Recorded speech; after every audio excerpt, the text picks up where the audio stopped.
Oke, sebelum dilanjutkan, terima kasih Pak Marsudi.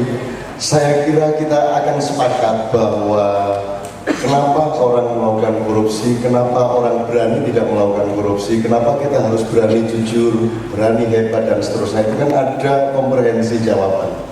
Ada jawaban moral, ada jawaban intelektual, ada jawaban ekonomi, jawaban budaya, bahkan ada jawaban tasawuf, ada jawaban yang bermacam-macam. Nah, saya kira di belakang pasukan jihad pemberantasan korupsi ini harus ada kelas-kelas yang berlapis-lapis. Jadi kalau orang agama gampang jawabnya gitu, karena jawaban dia jawaban tasawuf. Ini soal orang pada nggak percaya sama rezeki Tuhan, maka dia nyuri kan gitu, kalau misalnya agama. Dan itu saya kira semua pendekatan dimungkinkan untuk terbuka agar supaya setiap orang punya motivasi masing-masing untuk memiliki keberanian yang sama. Nah, kurikulum yang beliau tawarkan itu kan pintu saja, tapi bentuknya apakah pembelajaran kognitif, ataukah workshop, ataukah pengalaman sesuatu, bentuknya kan bisa kita cari bersama-sama. Perkara satu semester berapa kali itu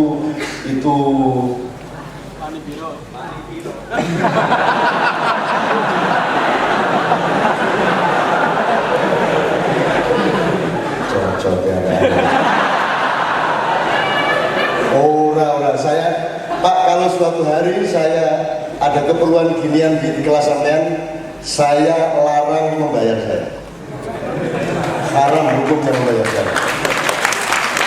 Saya malu kepada diri saya sendiri dan saya bilang sama Tuhan, aku harus dibayar dengan UGM. Tanggung jawab.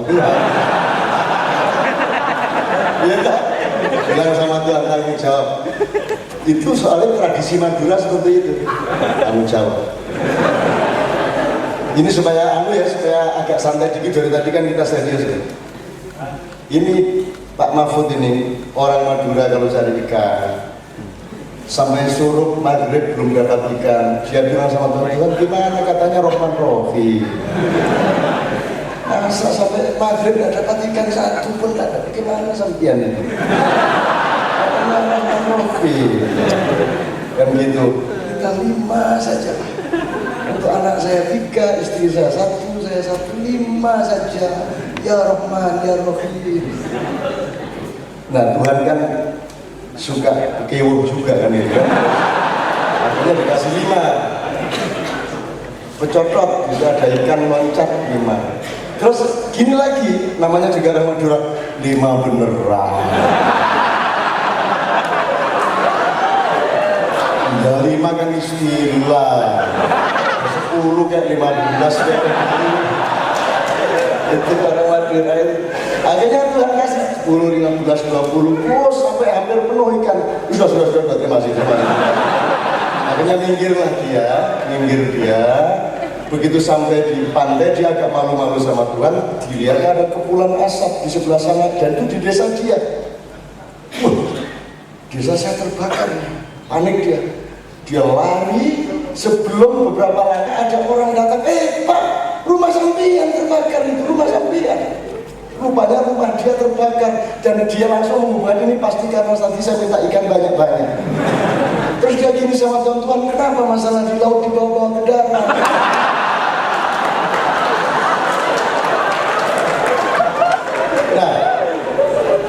Nah, oke. Ini jam 10.30, setengah jam lagi berani. 3/4 jam lagi berani. 1 jam lagi berani. Istiqomah.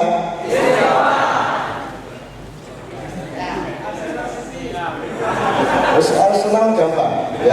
Tapi Pak Busro kan orang istiqomah, dia bilang karena dia gagal sama Yaya, dia cari istiqomah kan. Jadi 1 jam lagi ya. Kita akan masih mendengarkan Pak Mahfud, mendengarkan semuanya yang lain. Anda saya akan bukakan pintu untuk bertanya, menggugat, menanyakan, menegaskan dan sebagainya. Tapi saya minta 4 menit untuk supaya kita ada penyegaran sedikit, suara saja, bunyi-bunyian dari Yogyakarta, supaya kita ingat dusun-dusun kita lagi dan ingat kebahagiaan orang-orang tua kita sebelum korupsi merajalela zaman dahulu. Yuk.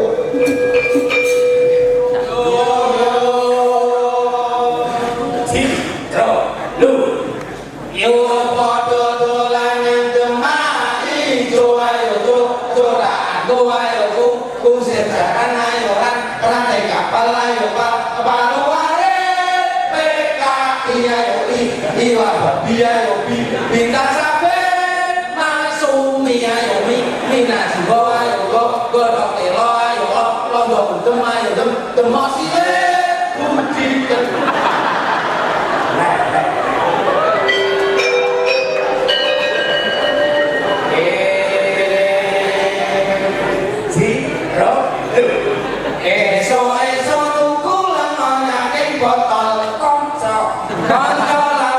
Jatulan menyang kali bolong dalam iku kejute luwi jero umo iku nganggone ana ing rambut jempol sikil karan apa ibu kuwi dolanan ora apik tempol tolong yen digeret resepte kulit silet iku dijupuk aja dicawuk lawang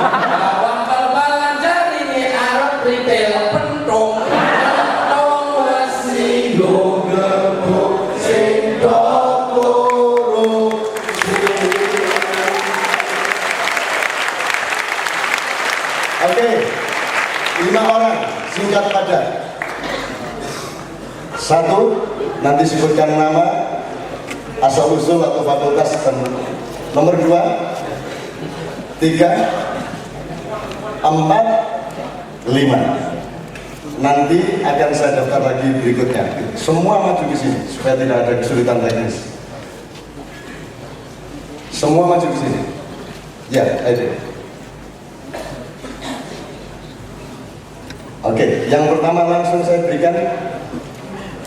Oke, berdiri mas, berdiri, menghadapnya ke sini. Nah, sini Anda bisa noleh sana, bisa noleh sini, begitu caranya. Oke. Assalamualaikum warahmatullahi wabarakatuh.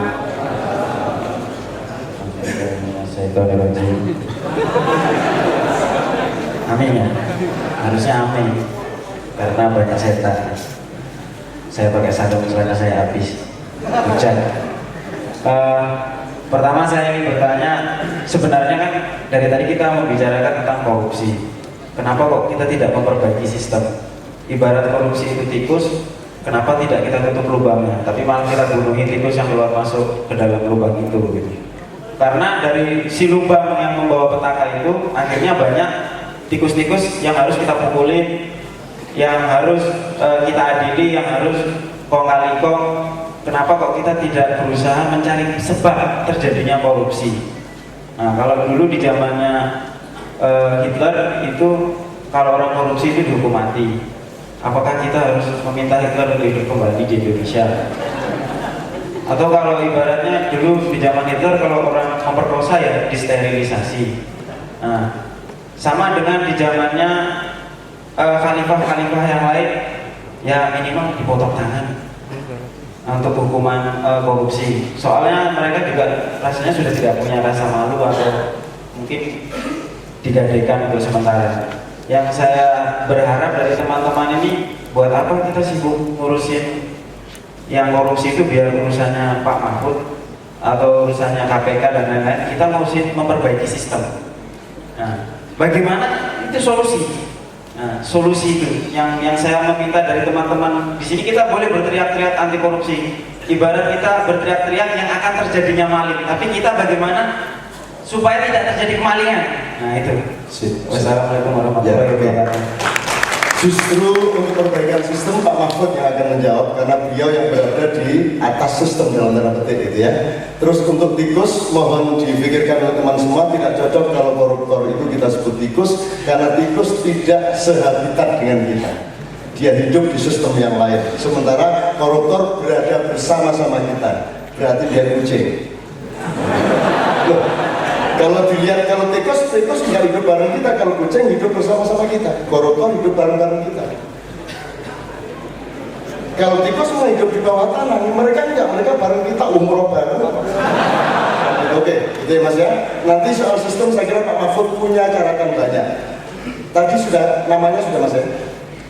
Saya tugasi Anda secara pribadi, silakan datang ke makam Hitler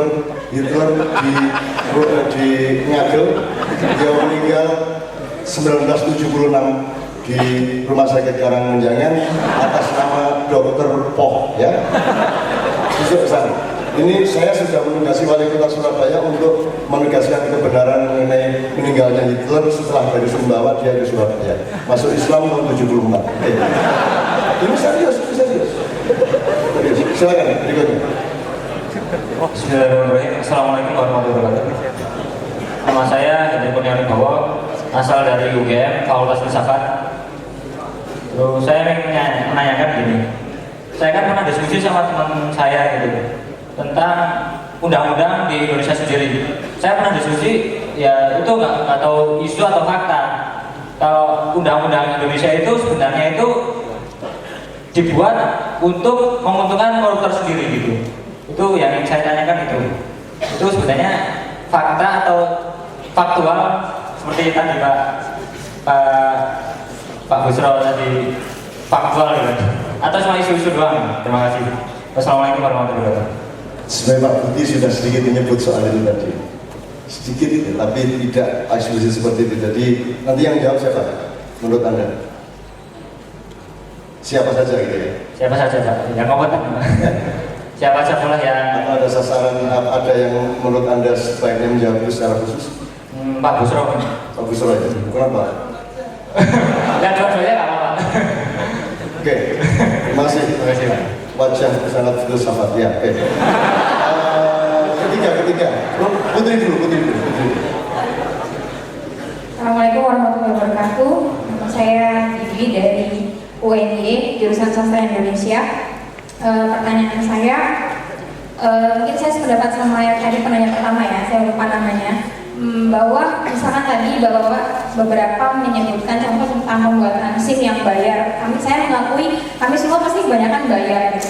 Tapi kenapa kami diberi kesempatan untuk membayar gitu? Kenapa sih kami tidak dipaksa untuk benar-benar ujian? Itu pertanyaannya. Jadi menurut saya tidak hanya soal apa ya, karakter masyarakat kita tuh juga terbentuk seperti itu juga karena ada sistem yang membuat kita bisa mudah dan sangat mungkin untuk melakukan itu. Kemudian yang kedua soal tadi yang Bapak Busro sebutkan tentang migas dan semuanya ya, kita juga tahu Indonesia sangat kaya raya gitu kan. Sejauh mana sih kewenangan KPK itu untuk mengusut tuntas itu? Karena saya rasa sudah terlalu banyak kecurian yang kita legalkan gitu, pemerintah kita melegalkan itu. Kalau tadi disebutkan cukong untuk yang memenangkan gubernur, saya rasa banyak sekali calon cukong dari luar negeri yang akan menyukseskan pencalonan presiden-presiden yang mau dicukongin untuk memberikan kekayaan Indonesia kepada cukong-cukong tersebut. Kemudian yang ketiga, saya menanyakan kalau kita menemukan calon presiden yang memberikan uang untuk kampanye money politik gitu ya, apa kita boleh melaporkan calon tersebut pada KPK? Terima kasih. Kalau bisa satu ya. Kalau satu orang boleh 3, gak mesti songo ya. Oke, Mas, saya ingin sama Anda tadi nanyain cukup sistem hukum apa sistem budayanya juga, sistem berpikirnya juga yang Anda tanyakan supaya nanti beliau menjawabnya lebih komprehensif. Ini kita bukan soal 1-2 orang, tapi soal keluasan wilayah. Sistem yang saya maksudkan adalah sistem yang membentuk terjadinya sebuah kebocoran dalam Sistem hukum ya, sistem aliran. Mungkin kalau misalnya korupsi, aliran keuangan itu kan sistem kenegaraan ya, sistem kenegaraan ya. Oke. Budaya, filosofi, cara berpikir enggak? Kalau budaya saya rasa dari zaman Majapahit kita sudah bagus. Loh, bener loh. Dari zaman Majapahit itu Wes. oh iya. Ya, silakan.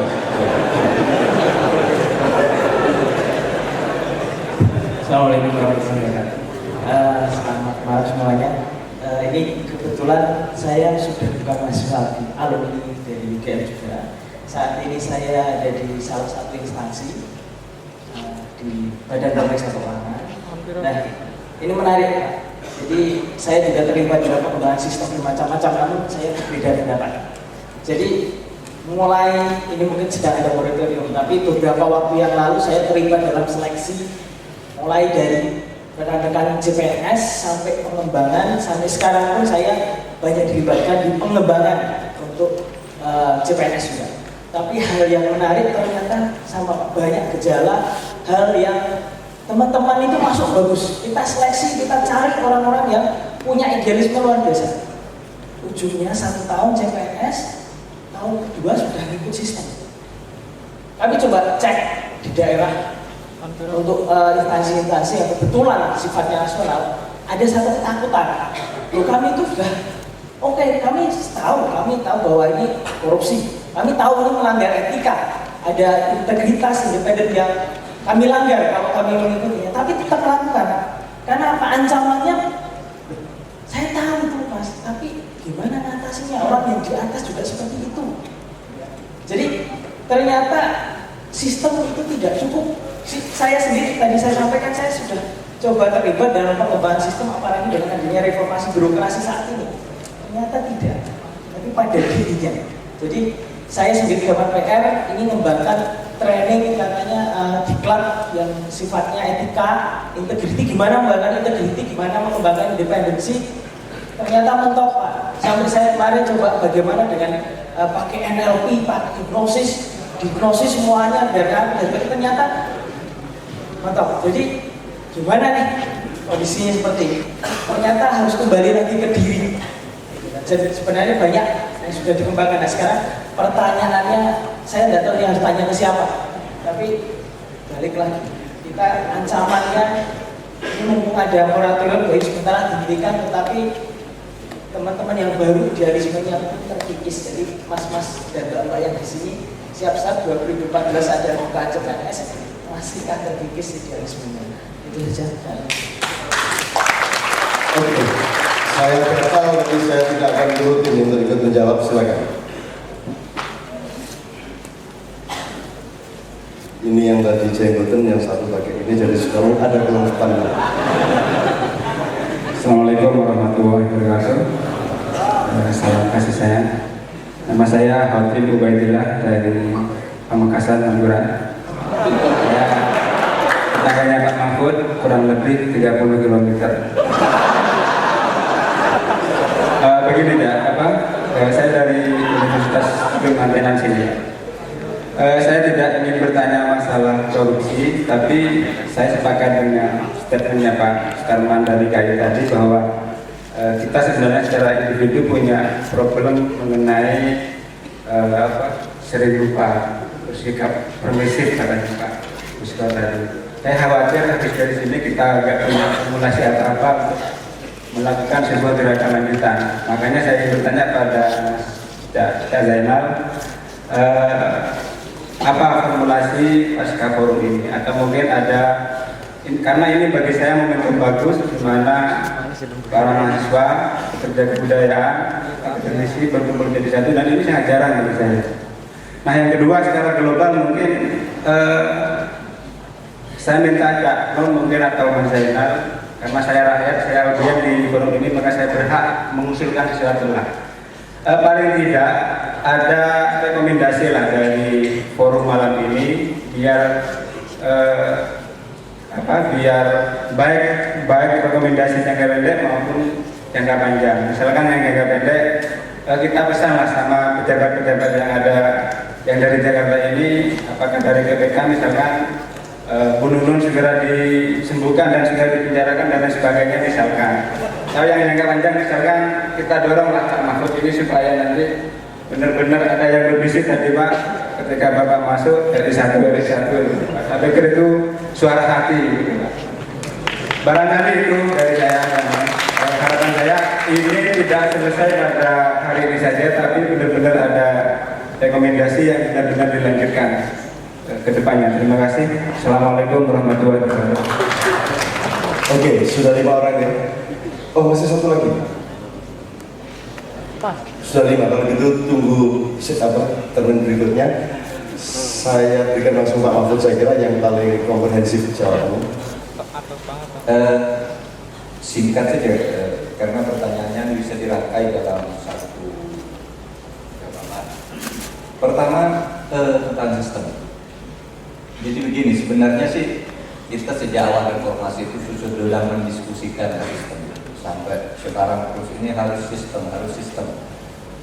Dan orang yang mengusulkan sistem itu sesudah sistemnya diterima lalu disuruh memimpin negara juga, ternyata dia korupsi juga. Sistemnya sudah diterima. Itu banyak orang yang masuk penjara, profesor, doktor yang dulu mengusulkan sistem dan sebagainya. Sehingga kalau bicara sistem, kalau dari sudut Friedman itu mengatakan sistem hukum itu terdiri dari 3 subsistem, 3 unsur. Pertama, substance, ya, isi. Nah, saya berpendapat kalau soal aturan-aturan hukum dalam arti isi itu kita sudah lebih dari cukup. Apa yang dulu kita pikirkan untuk sudah dijadikan undang-undang semua. Katanya itu untuk sistem, termasuk membentuk KPK, membentuk MK, Ombudsman, lalu ada KY, itu semua dalam rangka sistem. Tetapi ternyata yang tidak jalan itu culture. Ya, ada substance, ada structure, lalu ada culture. Strukturnya juga dari sudut aturan jalan, tetapi orang-orang yang duduk di struktur itu juga rusak. Sehingga saya katakan udahlah kita berhenti bicara yang teori-teori tentang sistem itu sudah habis. Semua sudah dibicarakan. Sekarang waktunya bertindak menurut saya. Gebuki aja langsung.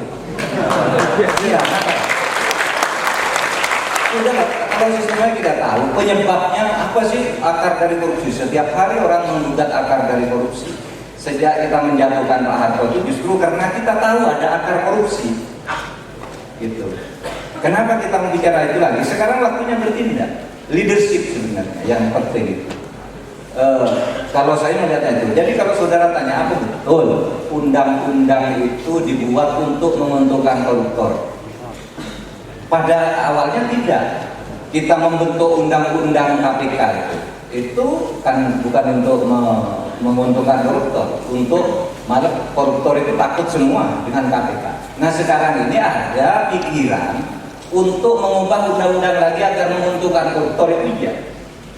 Misalnya undang-undang KPK mau direvisi, hak KPK untuk tidak mengeluarkan SP3 itu harus dicabut dan sebagainya.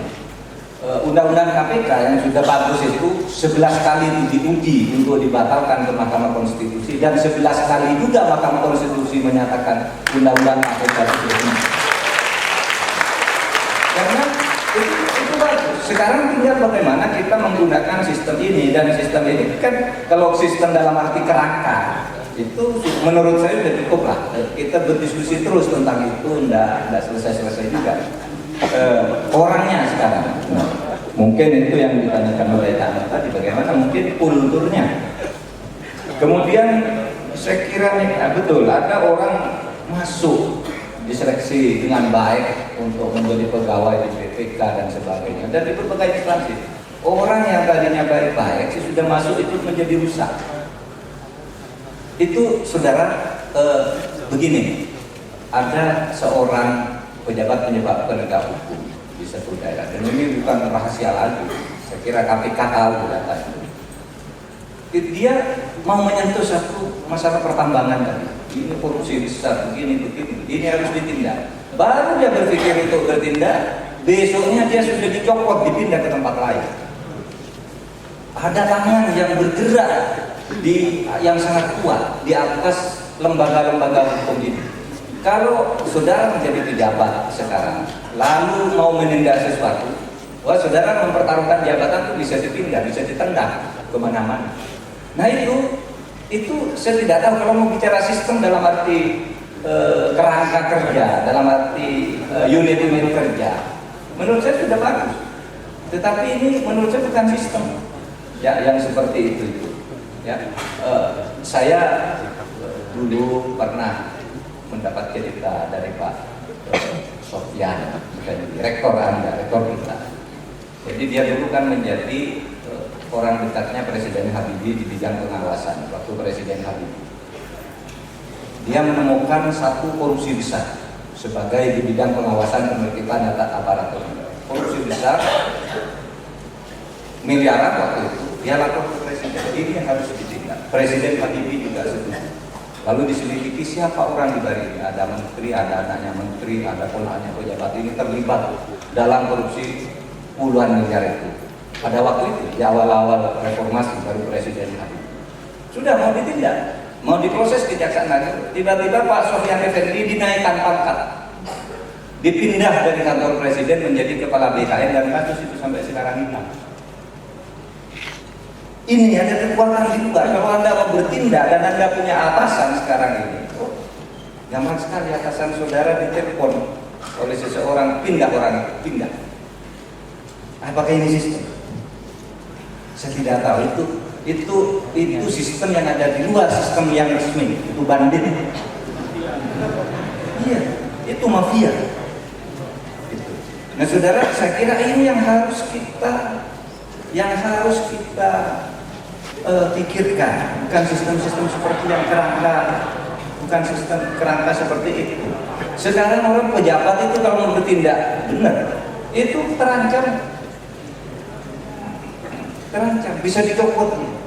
Untung orang seperti saya tidak punya atasan, tidak ada atasan. Pak Busro tidak punya atasan. Bahkan sekarang bisa dapat cerita dari seseorang. Jadi dia ada orang korupsi besar, pejabat penting di suatu tempat, korupsi besar. Karena korupsi besar, dia melibatkan 5 orang anak buah. 5 anak buah ini dia adukan ke pengadilan, terbukti korupsi di pengadilan tingkat pertama, dihukum semua 5. Naik banding dihukum, kasasi dihukum. Nah, karena ini sudah kasasi dihukum, maka atasannya ini sudah menjadi tersangka. Tapi tiba-tiba yang 5 yang sudah dihukum ini dibebaskan melalui PK, sehingga ini yang sudah tersangka tinggal masuk ini keluar, tidak jadi tersangka. Kenapa? Tidak ada korupsinya, tidak ada. Uang yang 5 sudah bebas di PK, tidak ada lagi alasan untuk dia untuk korupsi. Saudara, ini modus baru yang sangat berbahaya. Nah, makanya saya tidak tahu bagaimana ini kan mau dibuktikan secara hukum susah seperti itu. Apa buktinya bahwa itu korupsi? Siapa yang melakukan korupsi? Lalu makanya saya katakan, saya tidak percaya pada orang yang selalu mengatakan hakim itu memang harus menghukum kalau buktinya kuat. Kalau itu semua orang sudah tahu, tidak usah bilang. Semua orang sudah tahu. Hakim yang membiasakan koruptor kan selalu bilang begitu, dan pembela-pembelanya itu. Loh, kalau memang tidak terbukti ya tidak usah begitu. Ya tidak usah dikatakan, itu sudah tahu. Tetapi juga orang sudah tahu bahwa kalau buktinya sudah kuat tapi dibelok-belokkan, rakyat tidak tahu. Kan persoalannya kan itu sebenarnya. Nah, saudara, jadi saya belum setuju. Makin terus, mari kita berjalan. Lalu bicara sistem lagi. Bukan soal itu. Kalau sistem dalam arti dalam kerangka ilmu hukum, seperti diteorikan oleh Friedman itu, kecuali saudara mau bicara sistem yang lain yang di luar hukum. Sekian kan? Oke. Nanti untuk jawaban beliau tinggal Anda meneruskan. Oke, kalau sistem sudah oke, structure relatif sudah oke, terus jawabannya bagaimana dong? Formula kita sekarang ini dengan gerakan ini bagaimana dong? Tolong Anda kejar. Berikutnya tidak mungkin saya memberikan kepada 12 orang bapak-bapak. Saya persilakan secara sukarela saja yang akan menjawab pertanyaan karena tidak ada yang spesifik menanyakan kepada salah seorang. Siapa? Langsung kepada Mas Mas Zainal. Saya mengikuti dalam tanda kutip sunnah Prof. Mahfud, jadi saya duduk juga. Satu, barangkali ada pertanyaan tadi soal kemudian apa yang terjadi setelah sekarang. Jadi setelah kita rame-rame tertawa dengan pertarungan Pak Busro dengan Cak Nun gitu, terus apa yang kemudian kita bisa dapat, apa yang kemudian bisa kita lakukan? Izinkan saya mengatakan pertemuan ini adalah 3 hal. Yang pertama, saya memaknai pertemuan ini adalah milestone, batu pijakan. Saya berharap dari beberapa pembicaraan, Prof. Mahfud tadi mengatakan salah satunya adalah perubahan diri. Maka saya berharap hari ini Anda memijakkan kaki di kaki batu tersebut dan melakukan lompatan untuk perbaikan. Saya berharap begitu. Jadi berharap dari sekarang Anda akan tidak lagi dalam perbuatan yang sepele boleh jadi tidak lagi menyontek, tidak lagi menjadi bagian dari proses koruptif, tidak menjadi bagian dari proses-proses yang tidak baik, tidak lagi menyogok polisi, tidak lagi menyogok ketika urus paspor, tidak lagi melakukan hal-hal yang tidak tepat itu. Saya menganggap pertemuan ini satu adalah milestone. Yang kedua, saya berharap pertemuan ini adalah simpul. Saya berharap betul ini menjadi simpul yang akan mengingatkan kita semua. Jadi siapapun yang akan melakukan nanti, silahkan meminta bantuan kami, akan kami bantu. Sedangkan begitu kami juga ingin melakukan sesuatu, insya Allah kami akan meminta bantuan Anda. Kita akan bersifat resiprokal dalam perbuatan ini. Makanya saya berharap yang kedua ini adalah sebuah simpul. Dan yang terakhir, saya berharap ini adalah pemantik. Ini adalah memancing trigger buat Anda semua untuk menggalakkan atau melakukan hal-hal yang serupa. Silahkan, saya pikir Anda bisa melakukannya itu bukan di UGM, UNY barangkali, UNY, apapun itu. Bukan sudah ada di UNY, silahkan Anda kemudian mendorong upaya untuk melakukan itu. Buat juga kerja nanti korupsi di sana, di UNY barangkali, di UNY barangkali, di UID barangkali, supaya kemudian kita menjadi sholat berjamaah, kita berjamaah dalam pemberantasan korupsi. Jamaah seringkali menjadi penting karena ada hadis Rasulullah mengatakan orang yang suka sendirian itu juga sendirian di neraka. Maka saya ajak kalian, ada nggak?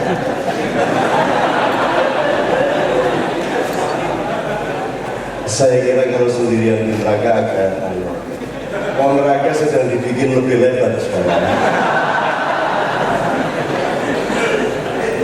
Jadi saya berharap itu. Saya ingin menjawab sedikit soal pertanyaan soal bagaimana menyelesaikan ini. Kalau kita lihat peta dari yang dibicarakan semua tadi kan sebenarnya ada beberapa dalam tanda kutip di sini saya mengatakan mazhab. Ada yang berpikir secara institusionalis, ada yang berpikir bahwa memberantas korupsi itu perbaikan undang-undangnya, institusinya dibangun lebih rapi, pemberantasan korupsinya dibangun dengan mekanisme-mekanisme yang lebih baik, hubungan antar lembaga ditata, dan itu merupakan salah satu bagian dari pemberantasan korupsi. Lalu di antara kita juga ada yang berpikir bahwa pendekatannya harusnya liberal. Pendekatan liberal itu kurang lebih adalah pendekatan yang menuntun orang, mendorong orang, perbaikan orang. Jadi orang harus diperbaiki, diceramah setiap hari kalau perlu, dibuat sistem, dibuat upaya perbaikan, mereka didorong untuk lebih baik, ya mereka diatur supaya lebih baik. Jadi bicara soal orang kalau pendekatan liberal. Ada juga pendekatan yang lebih strukturalis. Kalau lebih strukturalis berarti bangunan konteks, karena strukturalis itu biasanya bangunan yang terstruktur kemudian bergabung.